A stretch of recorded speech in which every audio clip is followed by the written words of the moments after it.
We will call the council meeting to order. Everybody stand for the pledge, please. I pledge allegiance to the flag of the United States of America and to the republic for which it stands, one nation, under God, indivisible. We can't hear them now. No. For all. Clerk, take the roll. We have no audio from City Hall. All right, then we will start over.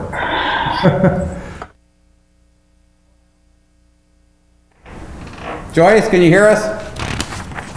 No? Does anyone have the ability to? We hear you.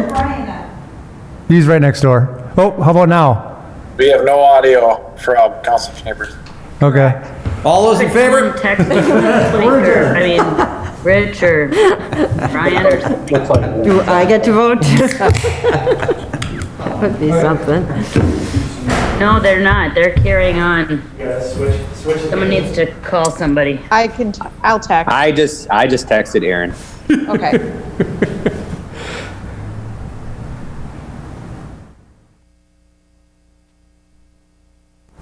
Ask again. Can you hear us now? Becky? I see Brian Watson is working on something there, so. Becky? Where's Mike? They only have the video, they only have people with their cameras on showing. Oh, So if you don't have your camera on, they're not showing you, that's all. Can you hear me now? I can. A Verizon commercial. Yes. Yes. oh, there we You're go. good. All right, it sounds like a delay though. Is there a delay? Can you hear me? Can you hear me now? I don't know if we can tell. We We can hear you. Can you see my lips move?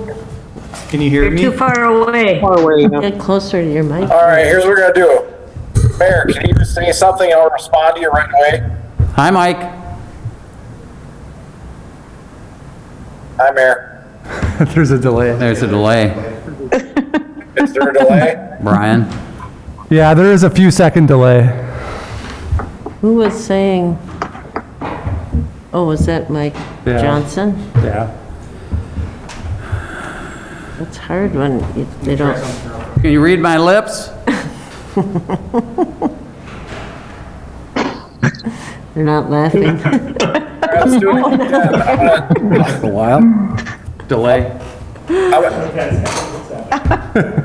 Mayor and whoever's there, I'm gonna say Aaron and then I'll count to 3 silently and let's see what it goes. Mayor? Yes. All right, that's only a 2-second delay. That's not bad. How about the other way around? Heard a cat. Sarah? Here. Yeah. Yeah, We're it's down good. pretty quick. I think it's, I think we're pretty close now. I think it's because I was remoted into this computer so I could see these two screens. Okay. So I disconnected that. So you All right, can you guys hear me? we can. Yes. Oh, Yes. Still a big delay. All right, so we are working through a delay right now. And Brian's working on that. We'll try to make it better here in a moment.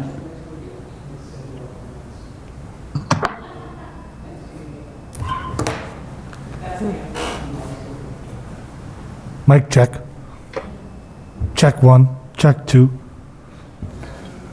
I don't know, I think you better just go. I don't know, it'll take them a little bit. I would say just try to go and see how it works. All right. Oh, because we have a public hearing. All right, first up is a public hearing. Public hearing on amendment of impact fees. This is a public hearing. So anybody that would like to comment on this, please feel free to do so. I don't believe anybody here in person is here to comment on this. Do we have anybody on Zoom? And if you are watching on Zoom and would like to comment, please unmute And just chime right on in because we can't see you necessarily on the screen, so just chime right on in if you have something to say and we will recognize you. If you do have something to say, please identify. Mr. Mayor? Yes. Hey, Rich, Kip here, Utility Director, City of Hudson. Christine DeMasters is on the call here from Trilogy, so if anybody did want a quick recap, she is available to give that. Okay, appreciate that. If there is anybody that would like to talk, please, like I say, feel free to chime in, but give your name, identify yourself, please, and your address, and understand that we do have still kind of a delay that we're working on right now and hope to get fixed. So, Christine is available. Is there anybody, sir, are you here to talk on the impact fees? No. What? Are you here to talk about the impact fees? No, I'm here on the mask, just listen. Okay. Thank you. Any of the council members, would you like to get a recap from Kip or Christine? Are we gonna close the public hearing first, or? No. Just do the, pardon? Oh, okay. Anybody? They all seem frozen. All right. Can you guys hear me? Yes. Oh, Yes.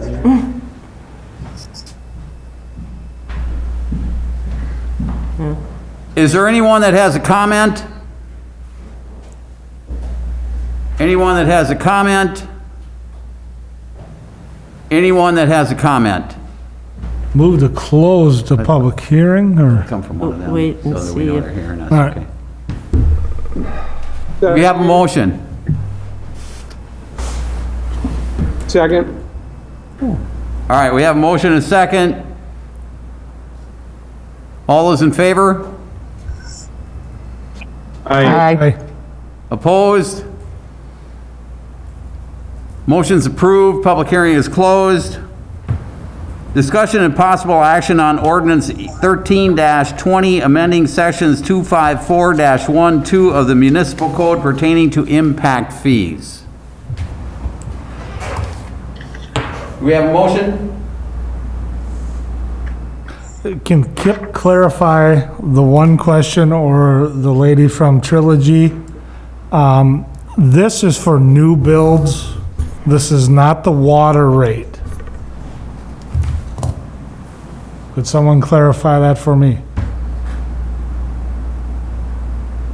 Kip? They're frozen. Sure, I'd be happy to speak on that.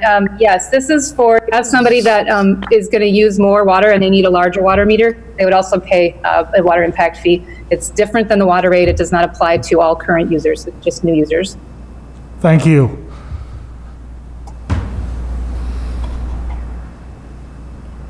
Is there a motion? Move to suspend the rules. Second. Yeah, Joyce did it. suspend, yep. Is there a second? Second. We have a motion and a second to suspend the rules. Roll call? Morissette, Yes. Alms, Yes. DeZiel, Yes. Weber, Yes. Better? Atkins Hoggett, Yes. and Hall. Yes. Motion's approved, rules are suspended. Move to adopt ordinance 13-20. Second. This has got to get I fixed. know, he's working on it. We just texted him. All right, we have a motion and a second. Discussion? Yeah, I have a couple of questions, Mr. Mayor. Maybe Christie or Kip, if you could help me here.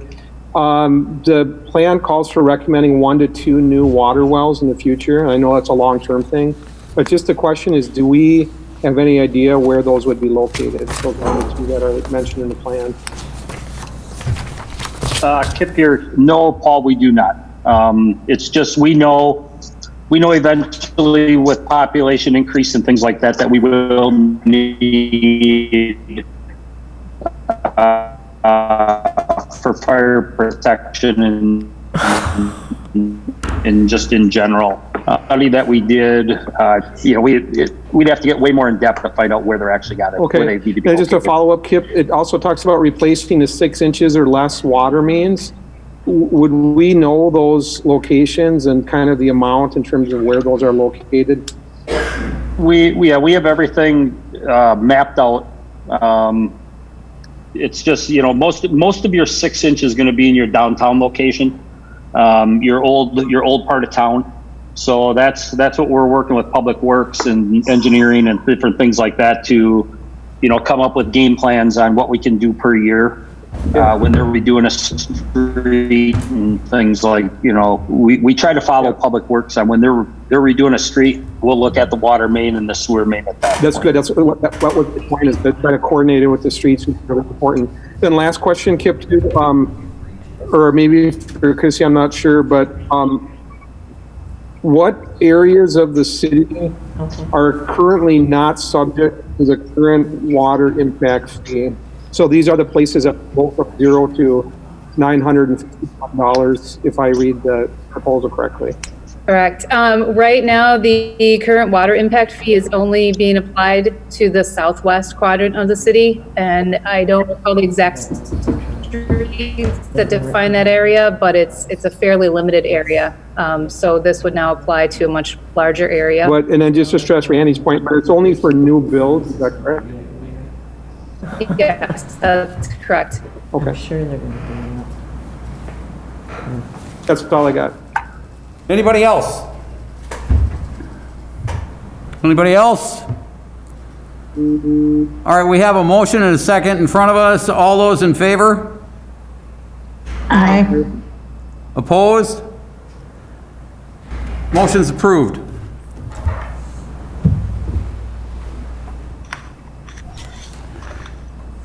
Comments and suggestions from citizens. This is the time where anybody can chime in, tell us what any subject you'd like to talk about, unless it is on the agenda, at which point, when it comes up on the agenda, you would have an opportunity to speak. Again, anybody that is on Zoom that would like to make a comment, please unmute yourselves and chime in, because we really can't see if you raise your hand or not. We don't have enough screen to be able to show everybody that might be on Zoom right now. So, Hi, my name is Celeste Cobrel, and I'd like to comment. Celeste, your address, please? 870 Strawberry Drive, Hudson. Becky, did you get that? Yep, I got it. Okay, go ahead, Celeste. Okay, thank you. I emailed my public comment, all of the alder people, and to the mayor earlier today. And if it's sufficient, I would have that kept in the record as my public comment, and I just want to highlight a few things. Is that okay? That's fine. Personally, I have not had a chance to see your comment in your email, so feel free to talk about, whatever you'd like here. Okay, thank you very much. So I am urging the council to act now to begin the process for adopting mandatory and enforceable public health protections against COVID-19 exposure and spread risks here in our community. And that would include a City of Hudson mask wearing requirement so that we all will be better protected from the spread of COVID-19 here in our community. I know that the governor has issued an emergency order with a statewide mandate, but the City of Hudson needs its own mask wearing requirement because COVID-19 is here and it is spreading rapidly in our community. Near universal mask wearing does work to reduce and slow or even stop the community spread of COVID-19. Local law enforcement agencies are declining to enforce Governor Evers' statewide mask wearing requirement, and that includes the St. Croix County Sheriff's Office. And the governor's emergency order may be revoked soon by the legislature. To talk about the presence of COVID-19 here, Since the Hudson Common Council last discussed possible mask requirements on July 6th to today's meeting, the cumulative total number of confirmed COVID-19 cases in St. Croix County have increased by 178. There were 282 confirmed cases on July 6th. There are 460 today. That's a 63% increase in confirmed COVID-19 cases in our county in 4 weeks. If you look at the state Department of Health Services data and the cumulative epidemic curve for St. Croix County, it is heading up at a sharp angle. It's not plateauing. It's not going down. That means that COVID-19 cases are spreading here, and the rate at which they are spreading is rapidly increasing. That's not what we want to see. Now, some people would say, well, it's because they're doing more testing, but that's not the case, according to the Department of Health Services. And also, if you look at the COVID-19 dashboard that the St. Croix County Department of Public Health maintains, you can see from the testing numbers that only approximately 1/10 of the St. Croix County population has been tested for COVID-19 so far. And the reason that matters is because studies show that in communities across the United States, the actual rate of COVID-19 cases in a community ranges from 2 to 13 times the number of confirmed cases. And because we have had actually quite limited testing of our general population, we don't know if the actual case numbers here now are 2 times 460, which would be 920 cases, or 13 times 460, which would be almost 6,000 cases. Now, people who don't know they have COVID-19 virus do have it, and they are contagious, and they are spreading it.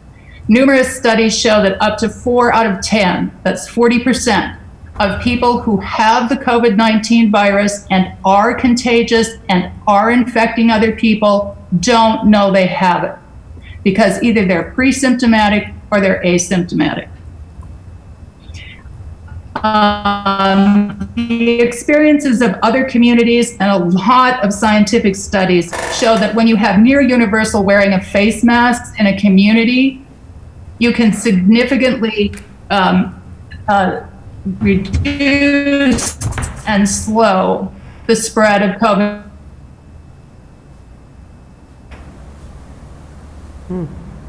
Celeste, we lost you. Can you hear me?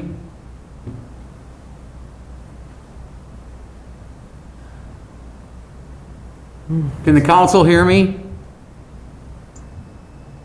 We can hear you, Mayor. They're quick at least.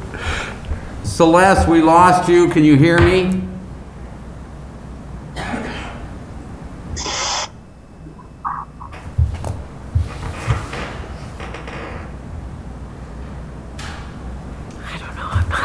Must have lost her. I mean, she must have just dropped off or something, so. That's 1/5. I guess I would say move to the next person. 1:20. Pardon me? I guess we must have lost her off the feed. All right, so we've lost Celeste. If she gets back in here, we'll pick up where she left off. Obviously, we're working through technological issues. Brian is on it right now. In the meantime, is there anyone else that has any other comment? Yes, this is Timothy Hall, calling by Zoom, 1105 Maple Drive, Hudson. Thanks, Tim. Yes, I would like to support Celeste also. I feel it is long overdue for the city of Hudson to have an enforceable mask ordinance in place for the reasons that Celeste outlined. If you do the math, even at a 0.5 to 1% mortality rate, which this virus seems to have, we're looking at 150 funerals in the city of Hudson that might be avoided if we take action now. So I think I would strongly urge the council to move forward in that direction. That's all I have. Anyone else? Thank you, Tim. Celeste, I see you're back on. We lost you a little bit ago. Can you hear me? Yes, I can hear you, and I just had one more thing to say, which is that with the issue of enforcement, I think it's incredibly important to give a consistent, clear message that we are going to follow public health recommendations in our community. One of the objections from some Republican legislators is that they want to see these decisions made at the local level. So let's make that decision here for the good of everybody in our community and make it clear that we are actually going to enforce the recommended public health recommendations. And that's going to be good for everybody, regardless of whether you live in Hudson. If you are considering visiting, shopping, doing business, or attending school here, we're all going to be better off with that requirement. That's it. Thank you. Thank you, Celeste. I appreciate that. Sorry about the technological problem that we had there a minute ago. No problem. All right, thank you. Anybody else? Any other comments? I'd like to speak.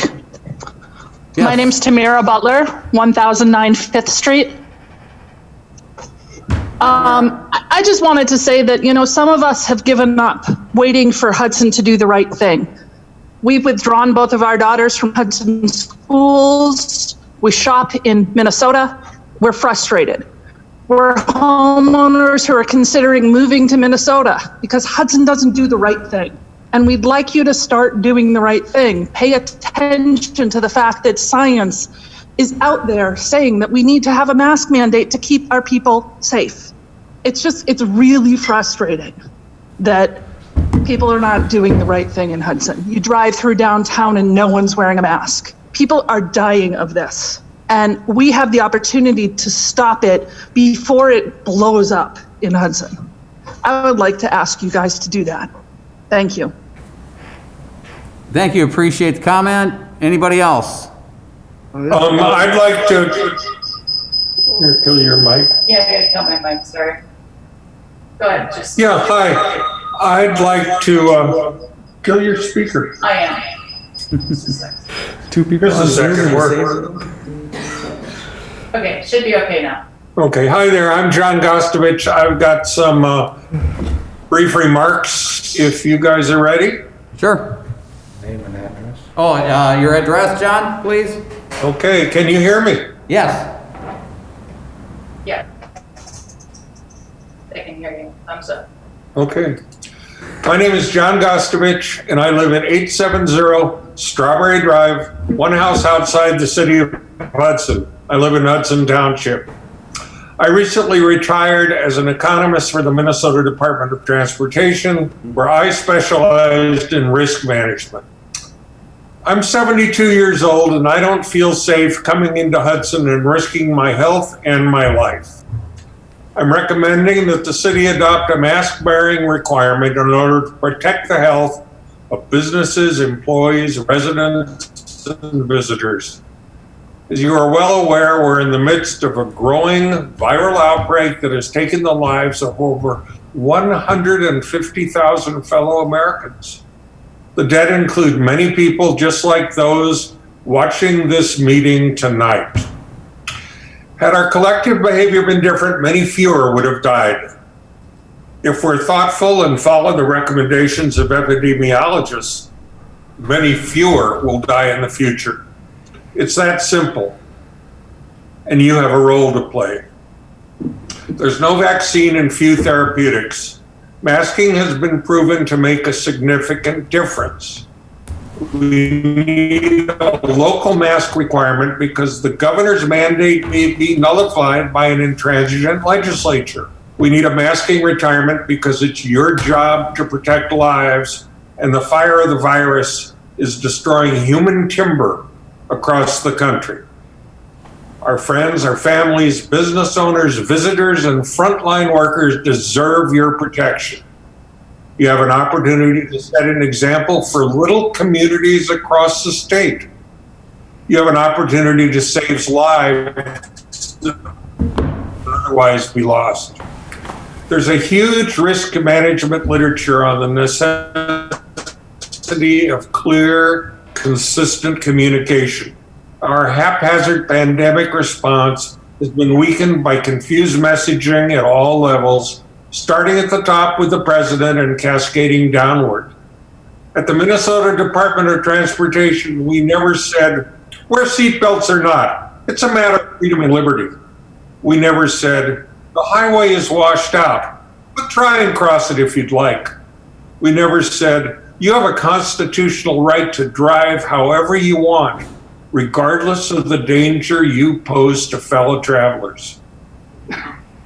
Too many of us are talking about a non-existent right to sicken our friends and neighbors. These voices are misinformed and are spreading a dangerous and selfish message. Dangerous because COVID-19 kills, selfish because their beliefs, sickness, and death for others. You as our elected officials have a responsibility to protect the health and welfare of your citizens. The fire is raging and the time to act is now. I'm begging you to step in many missed opportunities to do the right thing. I know this is a tough vote. The important votes usually are. Thanks very much for taking the time to listen to me, and it's a privilege to be part of your deliberations tonight. Thank you, John. Any other comments? I have a comment, if you have a moment. Yes, identify yourself, please. My name is William McManus. I live at 802 9th Street in Hudson. I want to say hello to Mr. Mayor and the council members. I'm very happy to live here. I want to just change the subject slightly. I hope you won't mind. It's your opportunity to talk about whatever you like. This is the second time I've appeared on this subject. Can you hear me? Yes. Can you hear me? Okay. This is the second time that I've discussed this subject, and the first time was 10 years ago. And if we were there in person, I might spin a sort of elaborate story about how you should raise the speed limit to 60 miles per hour and how funny that might be. But frankly, I understand you're a little pressed for time here, and the technology is a little bit strange. So I just want to implore you. We live on 9th Street in the stretch between Vine and St. Croix. This stretch, it's about 6 blocks long, has been, for some reason, used as a sort of practice freeway. So we have some cars that go by at 25 or 30 miles per hour, but for every one of those, we have about 3 that are going 50 or 60 miles an hour. And I think the last time I brought this up, somebody suggested that we couldn't use stop signs to control traffic. Well, you know, we do use stop signs, and there's stop signs all over the town that are in strange places. So I just have a very basic proposal for you. I'd like you to bring in 2 3-way stops along 9th Street between Vine and St. Croix. One of them would be at Orange Street, where there already is a stop sign on the east entrance to 9th Street from Orange Street. There's a stop sign. Just put up 2 more stop signs and put a crosswalk. And then down at Oak Street, which is next to the Jenny's Corner athletic field, put another stop, a 3 or 4-way stop sign there. It's not safe for people to walk up and down 9th Street currently because people are driving really as if they're on the freeway. I think routinely we're seeing 50 and 60 miles per hour. It's unreasonable to put up with this in a residential area. So I won't go on about it. I might follow up with an email to Mayor O'Connor, who I greatly respect. And thank you so much for your time. Please give this some consideration. Thank you. Thank you. Appreciate your comment. Any other comments? Any other comments? Any other comments? Hearing none, we'll close that portion of the agenda. Consent agenda. Approve the meeting minutes from July 20th, 2020 regular council meeting. Approve the claims in the amount of $300,124.70. Approve Class B beer license for Chipotle Mexican Grill at 1021 Pearson Drive. Approve the renewal of the amusement device owner's license for Rafael Morales of Namco USA Incorporated. Approve the operator's license shown on the list sheet. Approve the quote received from Zappa Brothers in the amount of $114,700 to repair the hillside washout at the south end of Blakeman Drive. Approve Hudson Municipal Court bond deposit for Building Code Chapter 106 and Sign Code Chapter 202 violations. Approve the purchase of 2 AEDs for police vehicles. And approve the purchase of a Sotoxa oral fluid analyzer system. Move to approve. Second. Got a motion and second to approve. Roll call. Morissette? Yes. Alms? Yes. DeZio? Yes. Weber? Yes. Atkins Hoggett? Yes. And Hall? Yes. Motion's approved. Consent agenda is approved. Review the request of the Hudson Boosters to host softball game at Grandview Park on weekends starting August 9th through September 27th, 2020. And Mr. Mayor, Council, the Hudson Boosters has contacted staff and they want to start hosting some games out at Grandview Park. A couple of them will be tournament type settings, and they did submit a plan for the council to review.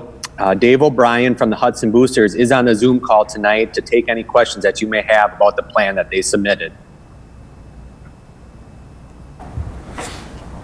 Is that it, Mike?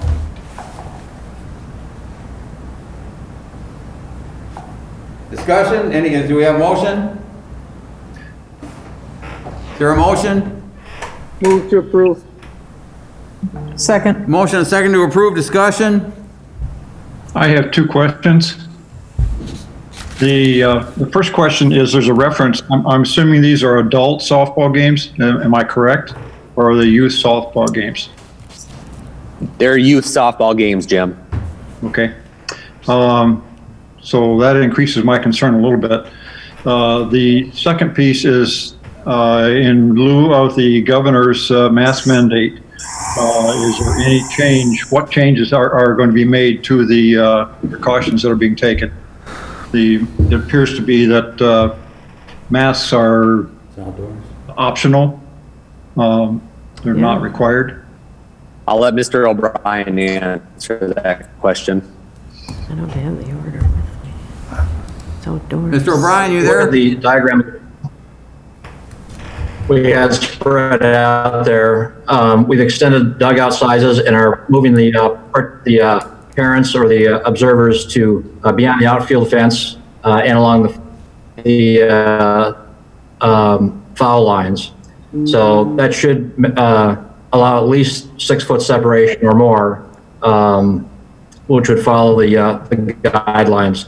Now, we do realize that probably people living in the same household, mom and dad, would more than likely be paired together, which would be fine because they're exposed anyway. So that would be, a small, I guess, pod of 2, if you want to think of that, which would reduce the number of, I guess, 6 foot diameter circles or areas that we need. But we would increase the size, like I said, the dugouts. So they would utilize the dugout area as well as the area along to first and third base. And then the spectators would be along the foul lines and the outfield fence to allow enough social distancing. I have serious doubts that you'll be able to maintain social distancing with people moving in and out of seating and moving to the refreshment stands and that sort of thing. We have, if we're looking at refreshments there, what we do is we would use the chalking device to essentially draw lines.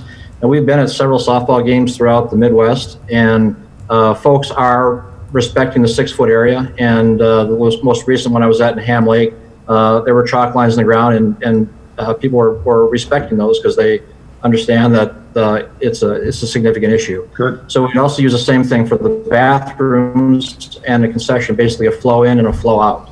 and we could use the tracking devices that are there that we could modify as we need to, so it wouldn't be permanent.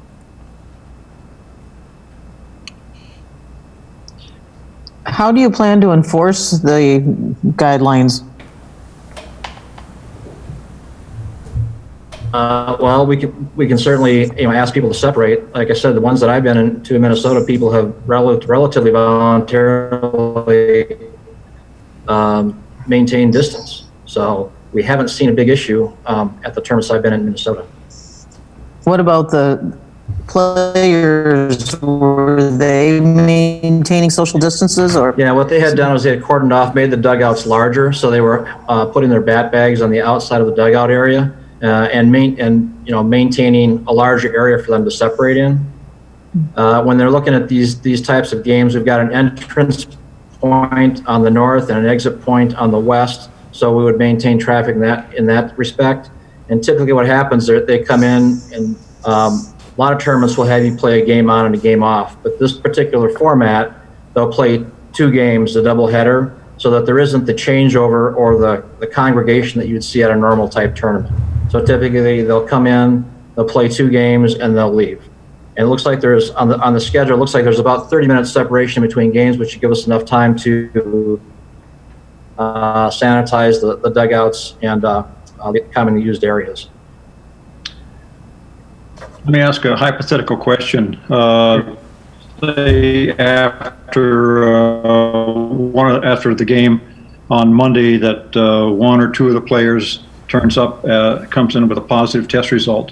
What's your plan for notification of the So other on the teams? plan, each team on check-in would have to have a contact roster. And by knowing who's playing on what contact roster, that would obviously include phone numbers. If somebody came up testing positive on Team A that was playing Team B, we could notify all the contact folks that are on this list. Good. Yes, I think you've done a really good job. My only concern is I would like to see at least a request that the people in the stands wear masks. It's pretty hard for the players, and you can manage the players that you have on the field, I think, better than you can the people in the stands. Outdoor park structures. Honestly, a couple of those stands are within 6 feet of the dugouts. So most people at these have been bringing their own chairs. So one option would be to, I guess, rope off or fence off the bleachers that are there and require everybody to bring their own seating. An outdoor park structure is like a shelter. I go with that. That still doesn't address my suggestion is that you ask people, request at a minimum that they wear masks.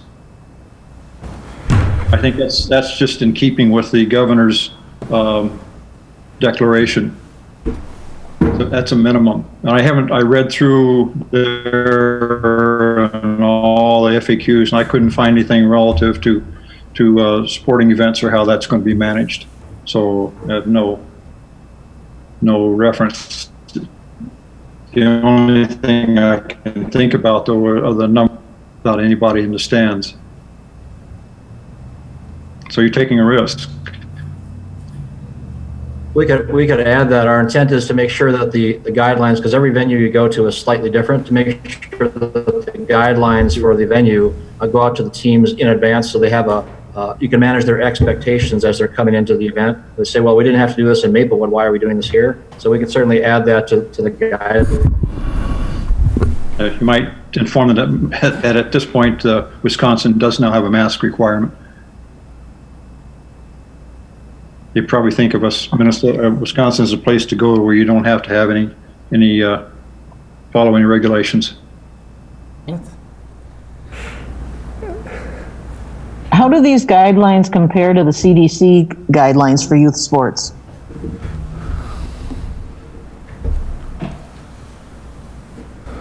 Well, the CDC guidelines are, if you look at them, they're fairly wide-ranging. Things that seem to be consistent would be 6 feet and 15 minutes for considered to be close exposure. And if you look at this, a lot of the businesses and industries around town are using basically the 6-foot separation, or approximately 145 feet per person, to determine the capacity of their buildings. But what about the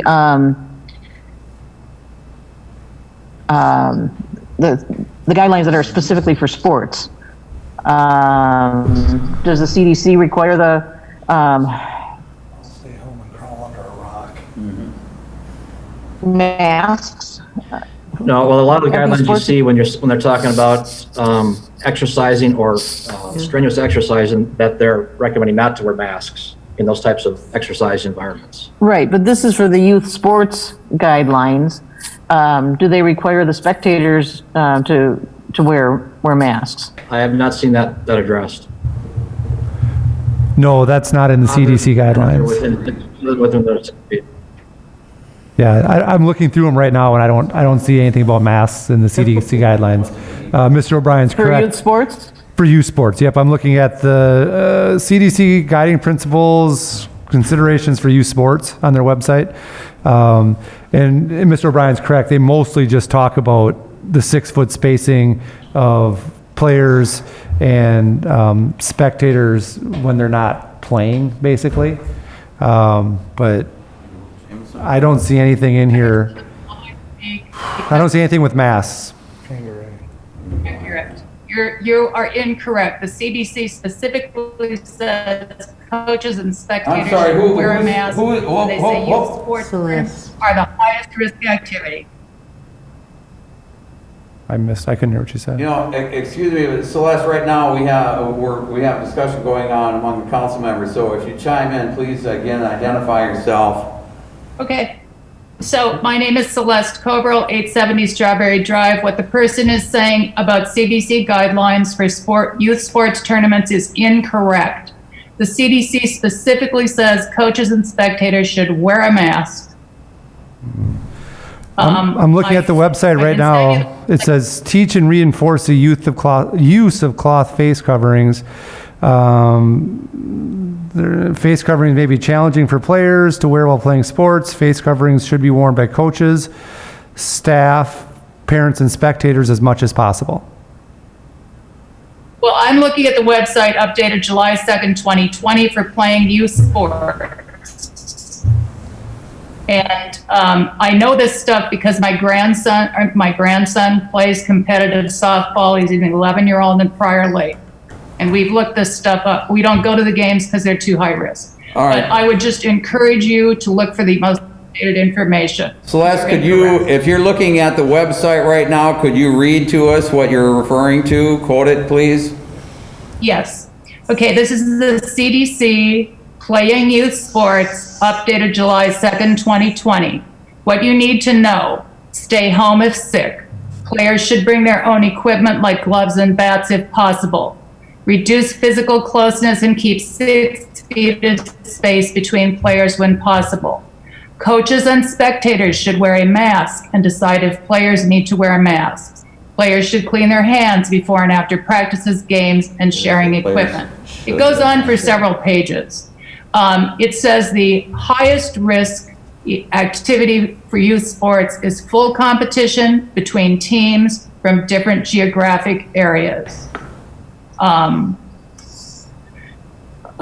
then it goes on in terms of, recommendations about limiting travel, avoid mixing between groups, stagger arrivals. It says coaches, parents, fans, officials, and sports staff should wear a mask. Okay. Implement plans to space out spectators by 6 feet at games or competitions. Limit non-essential visitors, spectators, and volunteers. So it's not a mandate. I mean, it's a guideline anyway, but it's not saying, it's a recommendation the way I understand The it. CDC does not have the authority to mandate anything. That's part of their federal authorizing legislation. They can only make recommendations. That's unusual. Most countries allow their federal public health agency to actually put out regulations. The United States only lets them make recommendations. All right. Thank you.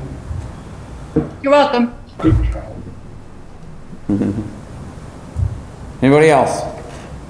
Dave, any response to that? No. Okay. Anybody else? Is there a motion? Paul made the motion. Oh, I'm sorry. Paul, you made the motion? Was there a second? Yes. Yeah, I think we have a motion and a second. And We have a motion and a second, Joyce Becky? made the second. What'd she say? Okay. Any further discussion? All those in favor? Aye. Aye. Opposed? Nay. Nay. Is that 2 votes against? Or two. All right, motion's approved. Discussion and possible action on Resolution 15-20 to accept Brecken Drive and utilities. Thank you, Mr. Mayor. This is, and council, this is one of a few that we'll forward in the next couple of meetings. Brecken Drive is the main street that connects Carmichael Road South to Albert Street in the St. Croix Meadows development. So what this is that development was approved. The right-of-way wasn't dedicated in the final plat. So now the construction's been finalized, it's been inspected over the past year. It's been constructed to city spec. Staff's recommending that we accept the street into the city street system. With that, it's pretty straightforward. We'll have several more of these in the next couple of meetings. Obviously, we've had a number of construction projects wrap up and new developments or are wrapping up. So you're going to see several more of these resolutions come forward in the not so distant future. But Brecken Drive is ready for acceptance by the council. So with that, staff recommends approval. Move to accept Brecken Drive. We gotta suspend the rules. We have to suspend the rules. Resolution. Move to suspend the rules. Motion and second to suspend the rules. Roll call. Morissette, Yes. Alms, DeZiel, Yeah. Weber, Yes. Atkins Hoggett, Yes. Hall. Yes. Motion's approved. Rules are suspended. Move to accept the resolution to accept Brecken Drive. All right, we got a motion and a second. Discussion? All those in favor? Aye. Aye. Aye. Opposed? Motion's approved. Discussion and possible action, I'm sorry, discussion of proposed Hudson Docks Operators Agreement. So city staff and the mayor have been meeting with the Jarvis and Sons and Associates since really early this year, discussing options for the kind of cleaning up of the current agreement with them. There are a number of issues in the current agreement that were raised by the Army Corps of Engineers and the Wisconsin Department of Natural Resources.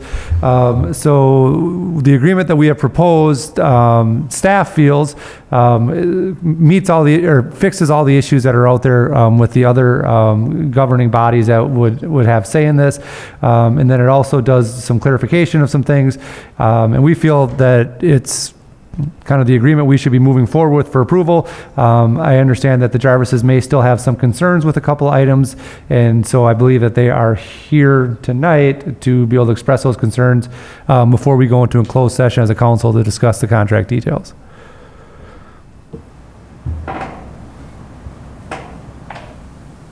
You want to start with them? Are the Jarvises on? Good afternoon, good evening, Mr. Mayor. Attorney Ryan Carey is on. I believe members of the Jarvis family are on as well. Okay. I'll start, and the Jarvises may jump in where needed. Again, Ryan Carey represents the Jarvis family. Want to thank the negotiating team, the mayor, Ms. Munkitrick, for their time on this over the past several months. just a bit of a recap for some that may not know the history, but the Jarvis family has operated the docks on the Dyke Road for more than 25 years. My client has viewed this arrangement as a very strong partnership that has, again, spanned over 25 years, and we feel has been a win-win.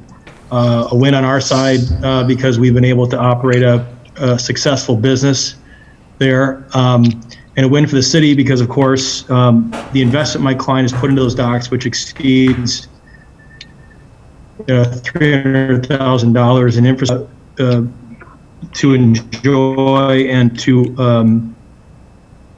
have the benefits of having a public-like dock structure there for boaters to come to and from. Of course, there's also the excursion boats that have been there for years that allow people that don't have the benefit of owning their own boat to enjoy the St. Croix River. Earlier in this calendar year, Mary Claire Olson Potter from the Chamber came and presented to this council and presented the 2019 business metrics supporting tourism in her presentation to the council. She noted that in 2019, my client's business brought 16,868 passengers to the city.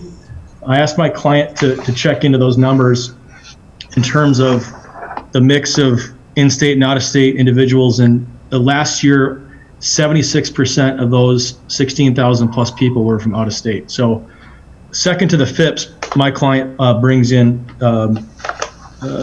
substantial tourism and to the city that supports the local economy. The current agreement in effect was for a period of 10 years, and it has 3 additional years remaining on the current lease. The DNR has recently opined that they believe that in order to comply with Chapter 30, that the city should own the docks. They have made it very clear to both the city and to my office that the DNR is not in active enforcement mode. Rather, they are asking the city council and my client to work together and try to figure out a path forward, which we are willing to do, and we appreciate the city's willingness to do so as well. Which unfortunately has caused these renegotiations to take place at a time when my client's business is effectively, I'm not going to say shut down, but down 75%. No business sector has been hit harder in this pandemic than the hospitality business. My client has really taken us hard in terms of the bottom line. And these negotiations have spilled into again, a time when they're down significantly. We, again, thank the city for its efforts in trying to work with us. But at present, we have several reasons why we are asking the council to give this process a bit more time. And I want to remind the council that there is no pressing timeline. The DNR, again, is not even chimed in as of late. They've asked us to figure it out. We're willing to try and do that. But as I stated, the first reason why we'd like this to have a little more time is that given what's happened this year, being down 75%, and the uncertainty of next year, my client is hesitant to enter into an agreement whereby the city comes into ownership of the docks. That is, in our opinion, a risky endeavor because we don't know what the future holds for the hospitality business of this nature. Yeah. We hope that next year we're back to where we want to be, bringing in nearly 17,000 people to the city to pay for parking, to frequent bars and restaurants, to stay at hotels and things of the like. We hope that's the case, and we hope that we are, again, thriving next year. But in case things get worse, we'd like to have a little bit more flexibility.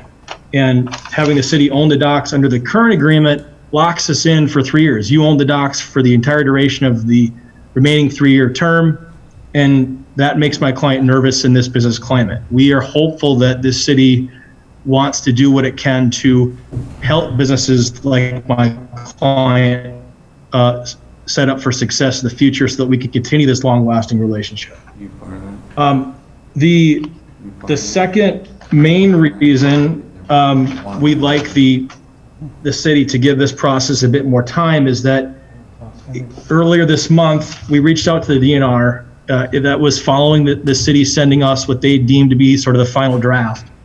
And we put some questions to the DNR, and those questions have not yet been answered. And we'd like to give the DNR some time to weigh in on those questions. The first question we asked the DNR, or we took a position that given a certain provision under Chapter 30, and given the duration of time the docks have been located at this particular spot within the city, that we question whether Chapter 30 even applies to the situation. Representative from the DNR indicated they look into it and get back to us. Again, they haven't done that yet, as of yet. The second question we posed to the DNR is whether or not the city's designation as a river town under NR 118 gives the city greater autonomy to manage its shoreline and engage third parties like my client. And then the third question we put to the DNR is that if they disagree with our prior two positions, that we would ask that they approve a term of up to 5 years on an operator's agreement. Presently, they've been asked if they would have any objection to a 3-year term, and they do not. They're okay with a 3-year term. They haven't been asked if a longer term is okay. Again, we're coming off of, we're in a 10-year deal. We're not asking for another 10-year deal. We're asking for 5, if that's what we have to live with.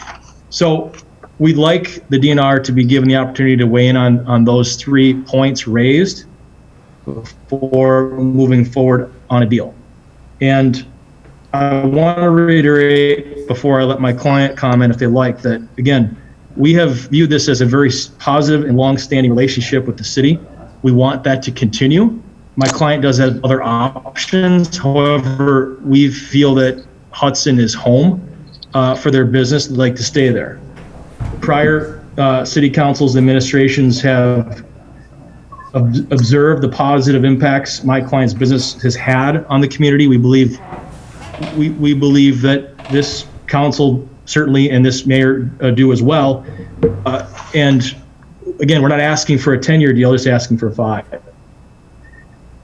The other thing we want to point out is the substantial investment my client has made in infrastructure. If they were to be gone, the city would be without the opportunity for this many folks to come and enjoy and come in to support local businesses.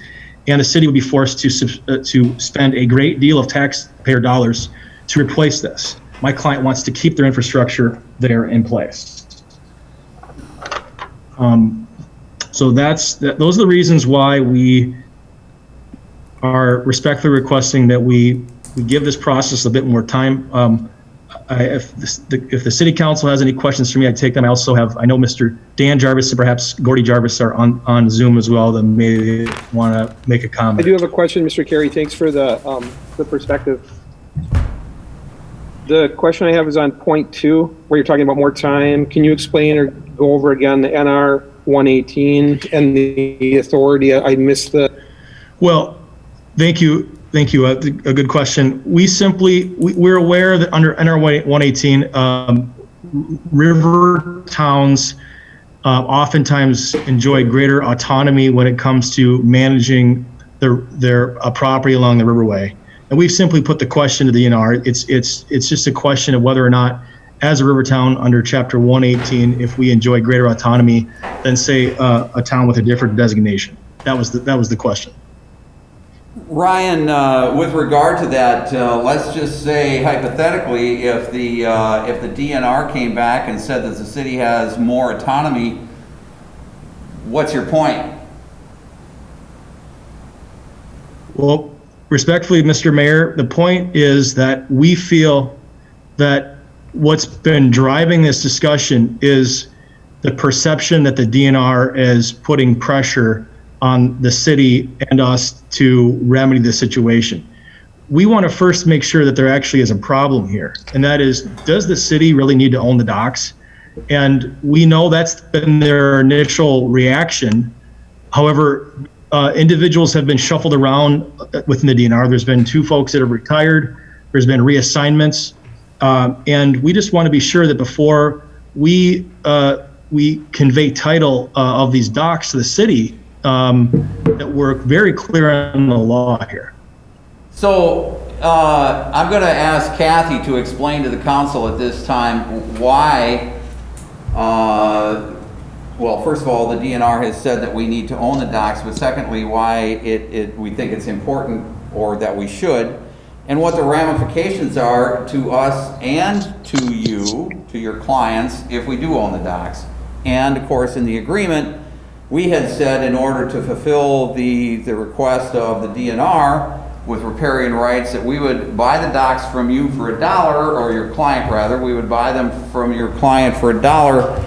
And in the event that the contract were to cease with your client, that we would sell them back to your client for $1. So I'm going to let Kathy talk about that for a minute, and then I'm going to ask you, or maybe she will, to explain what's the problem with that.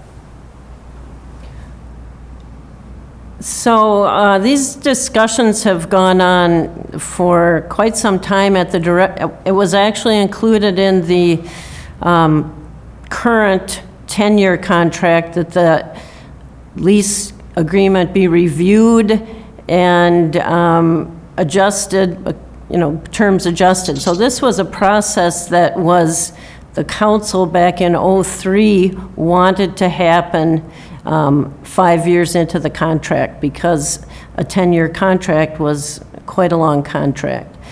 We've been in discussions with the DNR for quite some time. At some point, they met with us here and just explained that the city, as the riparian owner, had to own the docks. The previous, and Ryan's correct, that some DNR employees have retired. But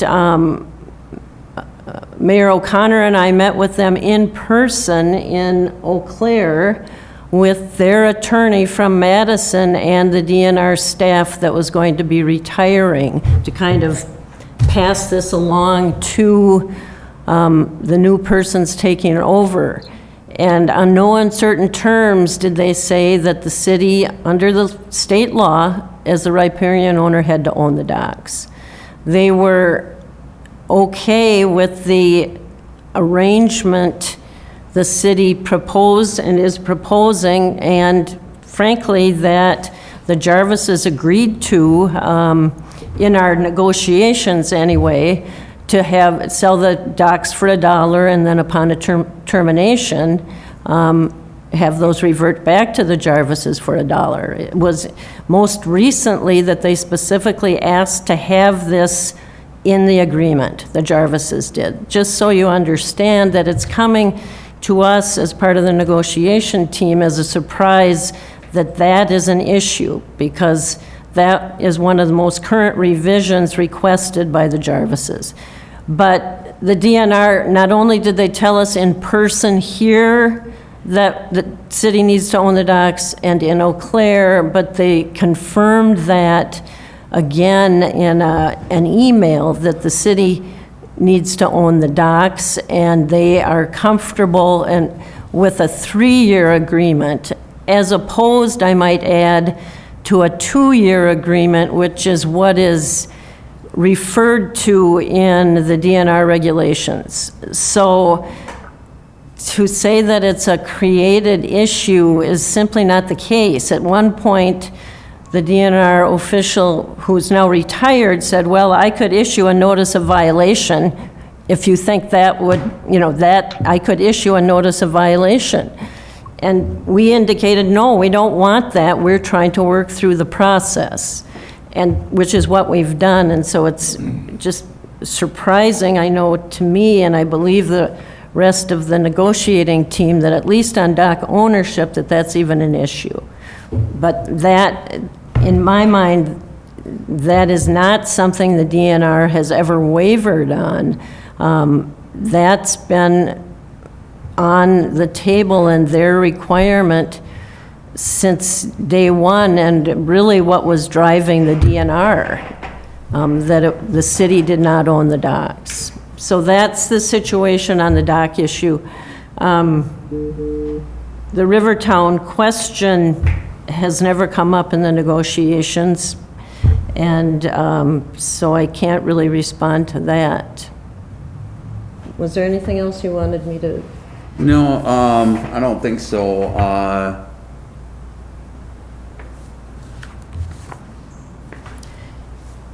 I guess we're surprised that, we had been communicating up till even, when it was supposed to be on the agenda last time, and these are new issues. The term, the request for 5-year as opposed to a rolling 3-year term is not a new issue. We understood that they want a 5-year term. We had proposed a 3-year term, but making it a rolling term so that it's reconsidered or considered every year, so that it would be a rolling 3-year term, recognizing that the council could decide not to extend it for the additional year.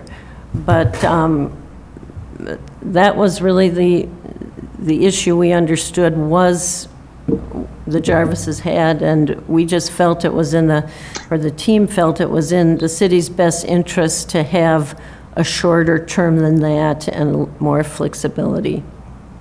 And part of those, I guess that's all I have to say on that. Yeah. So Kathy, What's the interest in it?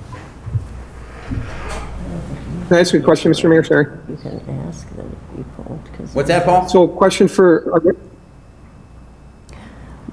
part of this the council hasn't seen this agreement or had a chance to discuss it, which is why it was set for a closed session to discuss negotiating strategy with the Jarvises. It's on for action, but it's also on, or possible action, it's also on for closed session under the bargaining and negotiating strategy exception. I'm going to interject here. These negotiations have been going on for some time.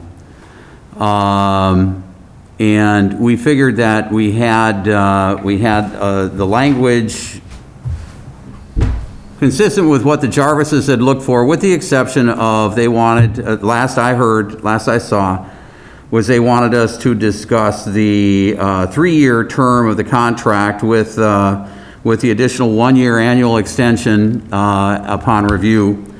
And we thought that's what we're going to be discussing tonight. We have new information coming from them. This isn't the first time that this has happened. There were some accusations that were made last time that were wrong, coming from the other parties. And, based upon what we see, and hopefully everybody had a chance to look at the contract, and the contract said that we would review this contract after 5 years, which is what we started to do. And at that point in time, we found, and we're told by the State Department of Revenue, the State DNR, Army Corps of Engineers, that the Jarvises were in fact in violation of the law. And their contract clearly states, our contract with them clearly states that we can terminate that contract if they are found to be in violation of the law.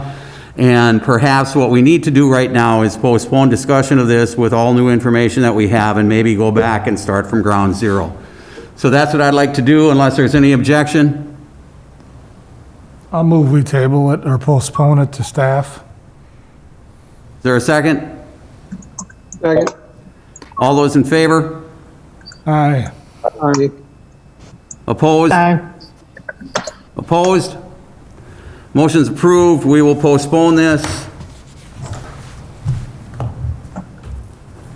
No point to reconvene to go into closed session on this discussion. I've got nothing. We're at the end of the agenda. I don't have anything for future agenda items. Does anybody here? Yes, I would like to talk about a mask ordinance and review the proposed mask ordinance. Okay, so, all right, that's fine. Future agenda. We'll put that on future agenda. Anybody else? Move to adjourn. Well, I would like to make a statement here that I am disappointed that we did not have the mask ordinance still on the agenda, given the nebulousness of the situation, that we should move ahead. And that as we think about it next time, is that what we should be doing is providing posters for the businesses to put on their windows discussing the law, saying that the city of Hudson supports the law as the governor has mandated it. Let's think about those kinds of things how can we support this as we should, as opposed to not just letting it go and not taking any action. And I know we can't take any action here tonight, but I'm sorely disappointed that we did not have that opportunity tonight. Sounds good. That's a good point. We've got a motion already on the floor to adjourn. I'm not sure, ask Becky. Becky, do we have a second? No. All right, thanks, Jim. No, we don't. Is there a second? We didn't have a second. Is there a second? Okay. Got a motion, and a second to adjourn. All those in favor? Aye. Opposed? Motion's approved. We stand adjourned. Thank you, everybody. And thank you for suffering through some of the technological problems we had here tonight. Thank you for anybody that's still with us that weighed in tonight in discussion. I appreciate it. We look forward to seeing you all soon. Have a good night.